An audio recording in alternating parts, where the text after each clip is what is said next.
¿Estamos contentos? Yo también. Hoy voy a hablar del crecimiento que necesitamos tener todos nosotros. Hay distintos tipos de crecimiento. Pero bueno, quiero decirle buenas tardes a todos. Bueno, hay algunos que vienen por primera vez. Sí, ¿verdad? Vi caritas nuevas por ahí. Bueno, no sé. Todos nosotros, los que estamos aquí presentes, estamos en un lugar que se llama Expresa Más, ¿verdad? ¿Así se llama? Dile que está a tu lado, estás en Expresa Más. Ok. Aquí en este lugar cada día acumulamos más y más gracia que recibimos de parte de Dios por la palabra que se nos informa. Dios habla y el portavoz viene y dice lo que Dios dijo y ustedes se llenan, y el que predica también se llena y todos nos edificamos. Es un crecimiento. Pero ahora vamos a hablar, el informe que viene de allá de arriba es el informe acerca del reino de Dios, cómo administra Dios sus riquezas y cómo es que a nosotros nos toca la repartición. Dile, ¿te tocó algo? Porque no solamente voy a darles información, porque la información es una cosa, pero la formación es otra. La información que nos es necesaria para vivir, pues viene ahí junto con pegado, viene adherida a lo que van a recibir y van a ir creciendo cada vez más, cada vez que asistas a Expresa Más. ¿Ven? Bueno, ese es mi propósito, por el que yo nací hace muchos años. Si te fijas, ya llevo un tiempo, pero bien vivido a partir de cuando conocí a Jesús. Miren, cuando éramos pequeños, bueno, no a mí, sino a ustedes los que les tocó ir a guardería, ¿verdad? A jardín de niños le llaman, o ¿cómo le llamaban? Guardería, como que guardaban un paquete, ¿no?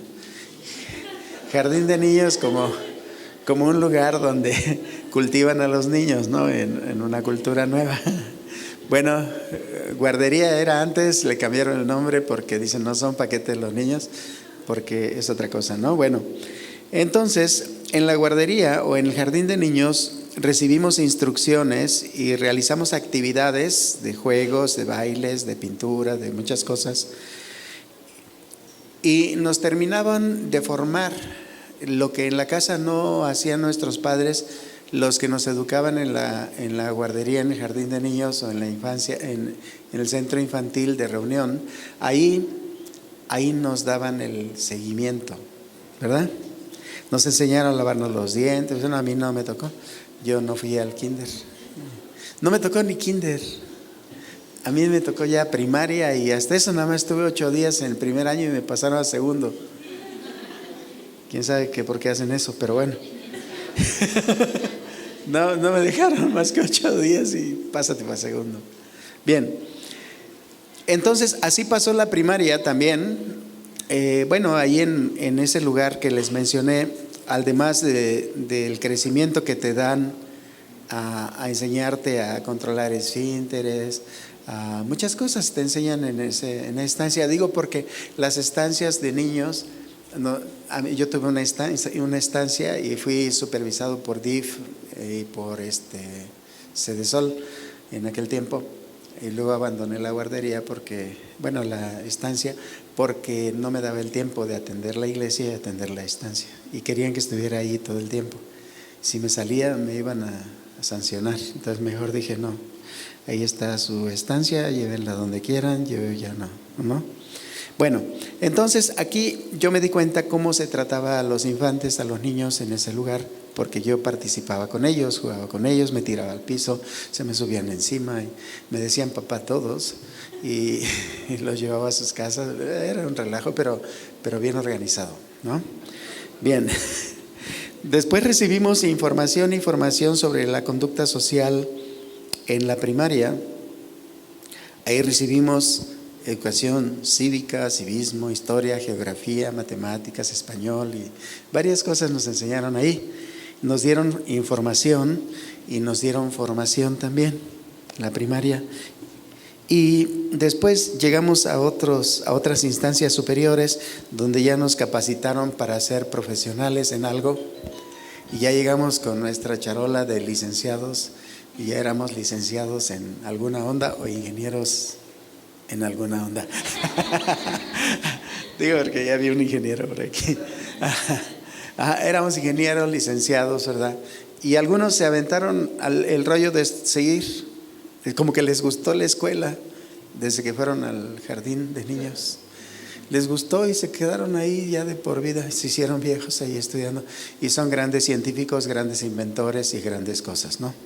Pero en este espacio de tiempo que vivimos desde esa estancia infantil a la que algunos lograron entrar y otros no llegamos a estar ahí, para llegar hasta donde ya eres profesionista en algo, ese tiempo, ese lapso de tiempo sucedió algo en tu cuerpo.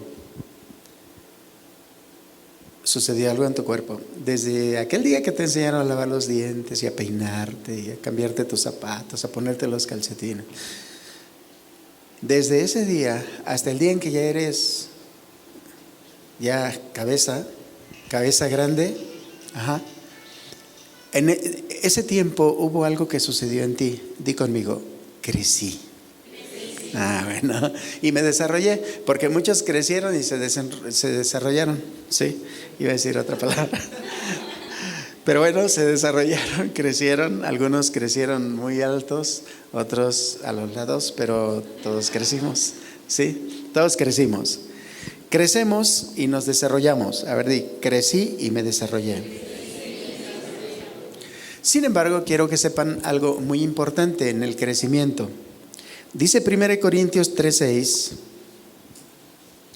y de ahí me voy a tomar porque encontré otras citas que abundan más sobre esta, pero quiero explicarles algo de cómo resulta ese crecimiento. El crecimiento no se ve, el crecimiento no se siente, el crecimiento solamente se imparte y tú lo experimentas al verte como eras antes y como eres ahora, ¿sí? Cuando le empieza a uno de varón a salirle aquí unos cuantos, te empiezan a salir, dices, wow, una Gillette por favor, para que salgan más. Y ya que los tienes bien grandes, dices, ¿cómo quisiera no haberme rasurado? Porque ahora gasto mucho en rastrillos, ¿no? Pero es un crecimiento que no puedes detener, ¿sí? El crecimiento siempre está ahí. Aquí en esta cita que está ya a la vista, supongo, dice, yo planté la semilla en sus corazones y Apolos la regó, pero fue Dios quien la hizo crecer. ¿Qué hizo crecer? La semilla. Tú eras una semilla, ¿te acuerdas? Si no, entonces no se le llamara semen al lugar donde ibas nadando. Eres una semilla, porque era un líquido que portaba semillas. El líquido de semillas. Y una semilla de 2 millones que andaban por ahí fue la que triunfó y eres tú que estás aquí sentado. Amén. Tienes la victoria, wow. Por eso mi mamá me llamó Víctor. Pero Dios me cambió el nombre. Pero bueno, y ese es otro asunto muy Dios y yo. Pero aquí vamos a ver algo interesante. Dios hizo crecer lo que los hombres enviados de Dios sembraron. Dice, yo sembré. ¿Quién era el que sembró? Pablo. Dice, Apolo regó, otro hombre de Dios. Regaba la semilla que sembró otro hombre de Dios. Pero dice que el crecimiento lo dio Dios. Wow. Esto para mí es formidable verlo, porque cuando lo veo me asombro y veo cómo Dios va dando el crecimiento. Me atrevo a verlo, o más bien logro visualizarlo, porque cuando era un jovencito, yo estaba estudiando la secundaria, a mí me dieron, yo era jefe de equipo de laboratorio, y yo me encargaba de ver que todos los microscopios estuvieran limpios y en orden cuando saliera el equipo de trabajo. Y luego yo me quedaba ahí viendo lo que dejaban algunos y hacía mis apuntes de lo que yo veía. Y me quedé viendo las células de la cebolla, que la conozco, la tengo aquí, mira bien la célula de la cebolla así en panorámica, ¿sí? Porque la vi bien y la dibujé bien y vi cómo estaba constituida las vacuolas y todo lo de la célula, todas las partes de la célula, cómo estaban ahí construidas. Entonces me interesó mucho ver cómo la célula se multiplicaba. Yo decía, ¿cómo va creciendo? Pero se necesita una cámara que vea cómo la cebolla se multiplica la célula por otra y luego por otra. Llega el momento en que la célula se multiplica tan rápido que se envejece, se seca y se cae la cáscara de afuera, pero las de adentro siguen creciendo. Ajá. Entonces el crecimiento, que no se puede ver cómo sucede, solamente se ve el efecto que causa, es el que hace Dios, ¿sí? Ese es un proceso que hace Dios. Y eso es lo que les voy a explicar en ustedes, porque eso sucede naturalmente en una célula natural, una célula vegetal o una célula animal. Sucede lo mismo, porque también investigué las células vegetales. Entonces era yo un ratoncito de laboratorio que estaba ahí, ¿sí? Después de clase me iba a meter y ahí estaba, porque me interesaba saber. Bueno, entonces aquí vemos algo interesante. El sembrador del que habla la cita que vimos, habla de una semilla que se siembra en el corazón. Es diferente a la semilla de la cebolla que se siembra en el campo, que por cierto es muy pequeñita la semilla. Entonces se siembra una semilla tan pequeña y crece una cebolla tan grande que te asombra. Dice, ¿cómo aquí adentro de esta semilla está una cebollota grandota? Y es un misterio. Ese misterio en lo espiritual también se da igual. Es el mismo misterio, tanto en lo natural, células vegetales, como células animales, como también lo espiritual. En lo espiritual también hay un crecimiento que da Dios. Y esto está escrito aquí en 1 de Tesalonicenses 3:12, que dice que Dios nos hace crecer, ¿verdad? A ver, di conmigo, Dios me hace crecer. Ajá. No entiendes el crecimiento, pero sí creces. De que creces, creces. Mira, cada cita de Biblia que tú lees en voz alta, cada cita que tú lees con tus ojos y pronuncias con tu boca, te hace crecer espiritualmente. Imagínate si te lees 10 capítulos o 20 capítulos. Creces mucho, ¿sí? Y no puedes impedir tu crecimiento porque lo hace Dios. No es que lo retengas en la memoria, ahí no creces. Creces cuando lo lees con tu espíritu, dispuesto a recibir la palabra que lees como si viniera de Dios, aunque esté escrita. Porque es la fe la que hace que tú crezcas. Pero ahorita te voy a explicar un poquito más profundo esto. Fíjate, el amor es la sustancia que produce la fe. Y la fe es una sustancia que produce Jesús. Porque Jesús es el autor y consumador de la fe. Entonces la fe produce amor. No se pierdan porque esto está bien claro, pero es bien interesante que no pierdan la secuencia. La fe que produce Jesús es el autor y consumador, produce el amor.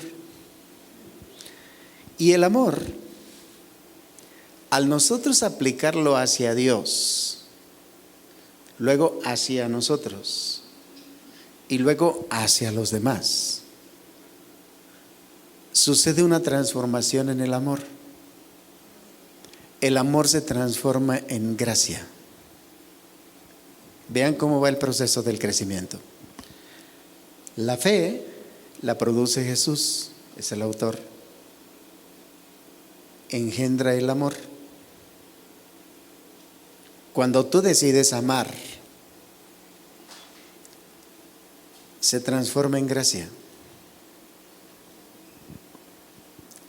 Y esa gracia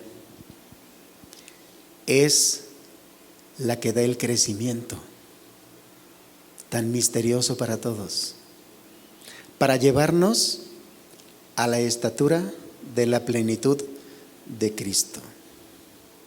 Ese es el objetivo de la gracia.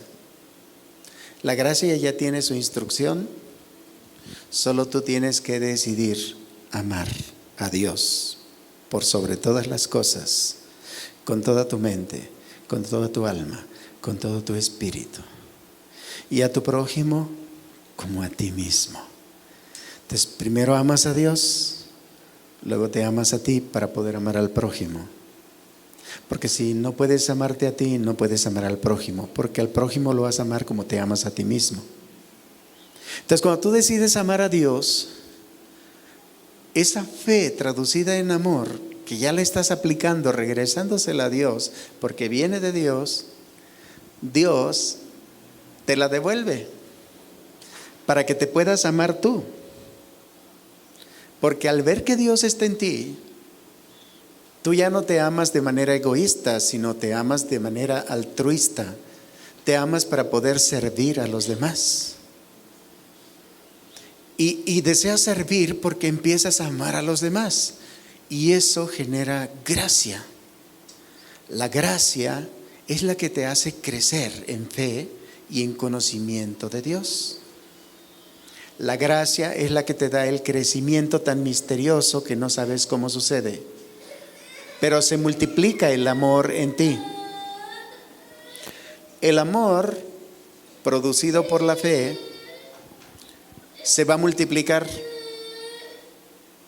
El amor es como una semilla. Tú la siembras y cosechas amor. Tú siembras indiferencia, cosechas indiferencia. Tú siembras maltrato, cosechas maltrato. Tú siembras maldad, cosechas maldad. Lo que tú siembres es lo que cosechas. Pero el amor se transforma en una semilla cuando tú la siembras en alguien, sin importar si te corresponde o no. Porque el hecho de que nosotros busquemos lo nuestro ya no es el amor de Dios el que estás cultivando, es el amor humano el que estás sembrando. Si tú cultivas el amor humano, siempre pides algo a cambio. Como veo, doy. Así dice el amor humano. Pero dice Dios, yo te doy aunque no me des nada, aunque me quites lo que quieras. Yo te amo aunque no me obedezcas. Yo te amo aunque hagas lo contrario de lo que yo te pedí que hicieras. Ese es el amor de Dios. El amor de Dios no busca lo suyo. Y ese es el amor con el que Dios quiere que lo amemos a Dios. Porque nosotros buscamos a Dios, a veces buscamos porque queremos provisión. ¿Para qué? Pues para que yo esté sano, Señor. Tú sabes que si no, no te puedo servir, Señor. Y ahí vamos lastimeramente pidiendo caridad a Dios. No, yo le sirvo a Dios como estoy. Y si Dios quiere sanarme, que me sane. Y si no, es su problema de Dios. Mi cuerpo va a dar hasta donde dé. Pero no vengo a pedirle a Dios nada. Solo le pido hacer su voluntad siempre. Y Él sé que se hace cargo del resto. ¿Sí? ¿Cómo lo hace? No me interesa. Lo que me interesa es que yo haga lo que Él me mandó a hacer. Y Él va a hacer lo que Él cree conveniente para que yo lo haga. A eso se le llama gracia. Ajá. Vean. Vamos al siguiente asuntito. Eclesiastés 11:5. Esta es una cita que busqué afanosamente hace un rato. Ya estaba estresado un poco porque dije no la encuentro, y pedí ayuda y me ayudaron 3 personas y la encontraron y me la dieron. Así que sufrimos un poco por esta cita, pero ahora soy feliz porque la tengo y ya está allí y ustedes van a disfrutarla. Dice, así como no puedes entender el rumbo que toma el viento, dense cuenta, miren, yo viajé en un velero, viajaba en un velero cuando era un niño de 10 años, 11 años. Yo viajaba en un velero y el velero pues normalmente tiene velas de tela, es una tela plástica, blanca. Son como triángulos grandotes. Pero se inflan con el viento y hacen que el barco camine en una dirección según el timón le da. Le das el timón para allá y ya se mueve para allá. No, le haces así y se mueve para acá. Le haces para acá y se mueve para allá. Es al revés de como el volante del carro. El volante del carro le das así y se va el carro para allá, pero al barco le haces así y se va el barco se va para el otro lado.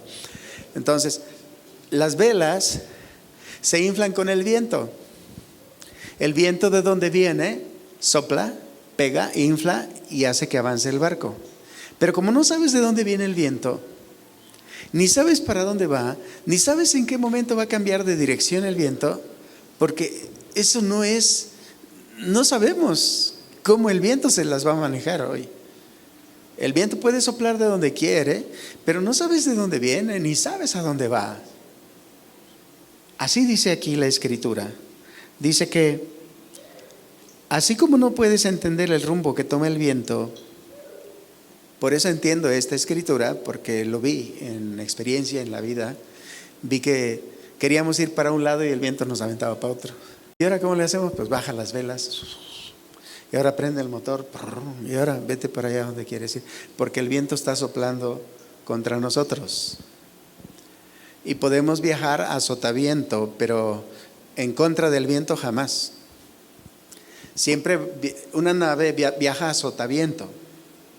O sea, conforme el viento te azota la vela, viajas en esa dirección, como el viento. Pero quieres bajar en sentido contrario, contra el viento, no se puede, solo con motor.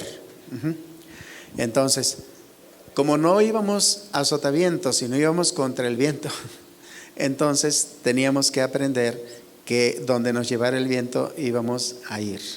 Y como no queríamos ir para allá, bajamos las velas, arreamos velas, así se le llama, se arrean velas o se izan velas.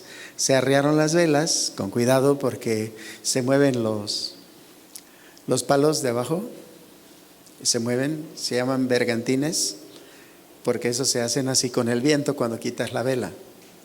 Y si te pegan en la cabeza ya te fuiste al agua con un dolor muy grave de cabeza. ¿Sí? Entonces es muy fuerte el golpe porque viene de lejos así, ¿no? Entonces sí, es peligroso, tienes que saber caminar arriba en la tarima del barco cuidándote de esas cosas. Entonces, aquí vemos nosotros que la Biblia nos enseña algo realmente verdadero. No sabemos cuál es el rumbo del viento. Lo conocemos temporalmente. Cuando yo fui encargado de un sistema meteorológico, estaban ahí unas cosas y a mí me encargaron eso. Me subí y veía para dónde estaba apuntando la velita. Digo, el viento apunta de sur a norte o de norte a sur, y ahí anotaba. Ok, ahora vamos a ver la temperatura. Ya veía, la temperatura está en grados Celsius tanto, en grados centígrados tanto. Ahora vamos a ver el agua. El pluviómetro dice que bajó tantos centímetros el agua. O sea, todo eso lo hacía yo. Me gustaba hacer. Me metía en problemas, pero me gustaba.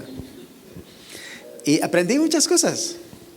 Y ahorita que estoy leyendo esta cita, a mí me parece muy familiar lo que dice, porque sí, no sé para dónde el rumbo del viento es, ¿no? Dice, ni el misterio de cómo crece un bebecito. Hace un rato me paré y me fui a preguntar a la hermana Patti, que es enfermera, Le dije, hermana, el bebé cuando está en el vientre va creciendo, ¿significa que se van multiplicando sus células? Dice, sí. Ok. Imagínense, bueno, es que hay cosas que no sé y pregunto, ¿no? Algunos dicen, pues eso es fácil. No, pero quería estar seguro para decirlo, porque no quiero decirles mentiras, ni cosas inventadas, sino cosas que realmente son y que se investigaron y que sí son verdaderas. Entonces, imagínate el crecimiento celular, así como vi el de la cebolla o vi el de otros animales en pequeño, y observé varias cosas en mi vida de juventud, porque yo era muy inquieto, casi no jugué, ni extraño haber jugado, sino me divertí estudiando cosas. Siempre viví así. Y qué bueno, porque miren, les voy a decir todo lo que yo hice de chiquito, ¿no?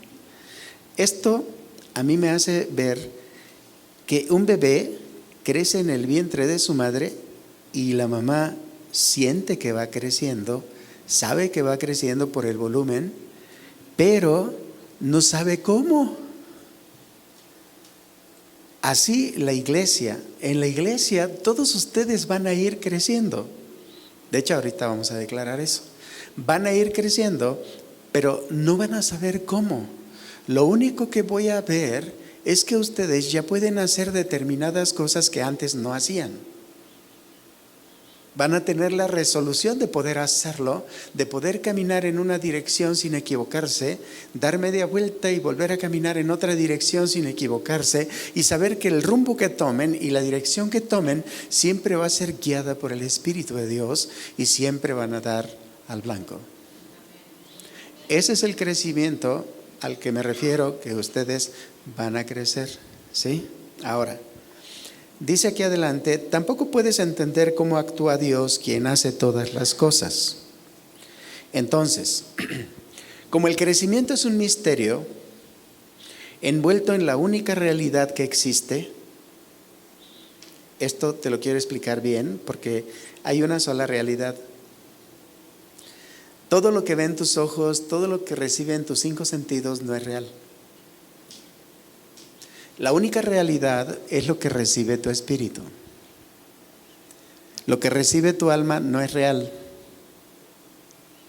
Tu alegría, tu enojo, tu descontento, tu tristeza, no es real. El dolor de la cabeza, de la pierna, del estómago, no es real. ¿Por qué digo que no es real? Porque no existe eternamente.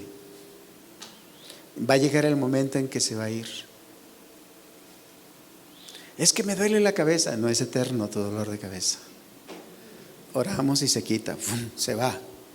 ¿Por qué? Porque no puede permanecer algo que no es tuyo. No puede permanecer algo en tu cuerpo si no es tuyo. Luego dices, ay, mi tos que no me deja. ¿Tu tos? Vamos a sacar esa tos. ¿Cómo que mi tos?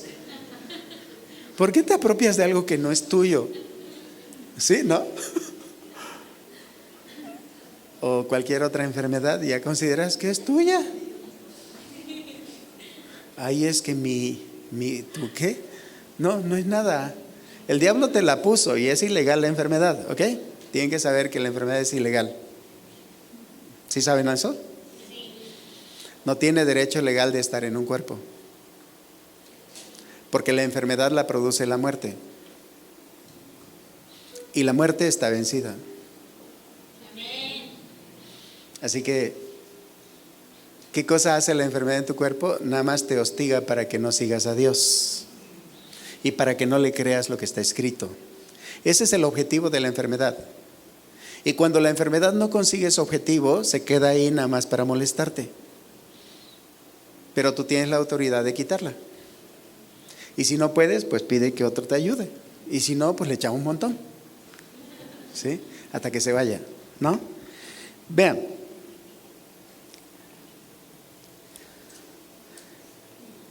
La vida espiritual y eterna que Dios te da va a ir creciendo en ti. Se incorpora poco a poco, no se incorpora súbitamente, Se incorpora poco a poco en tu espíritu. Conforme tu espíritu lo va aceptando, lo va asimilando. A medida que tu espíritu acepta la escritura como alimento, a través de la escritura tu espíritu se alimenta y va recibiendo crecimiento, va creciendo. Se fortalece tu espíritu para vivir amando.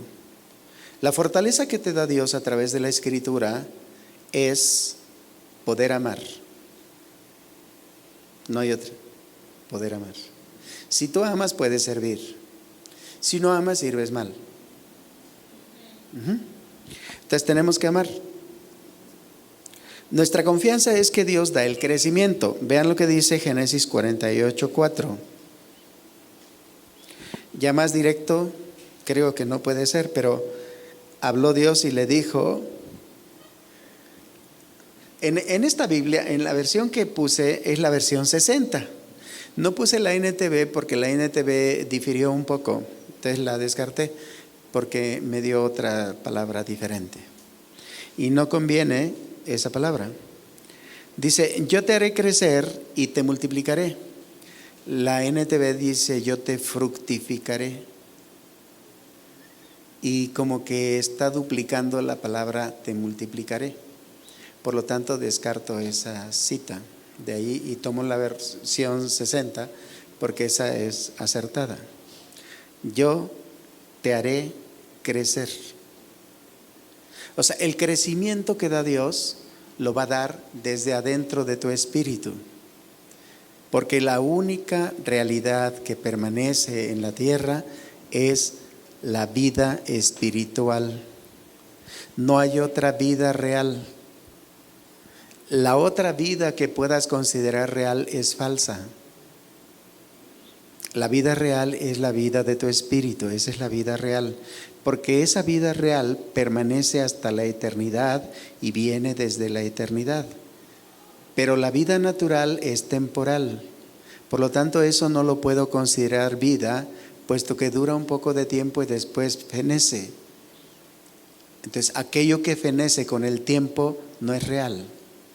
Real es lo que permanece con el tiempo, o aún permanece después de que desaparezca el tiempo.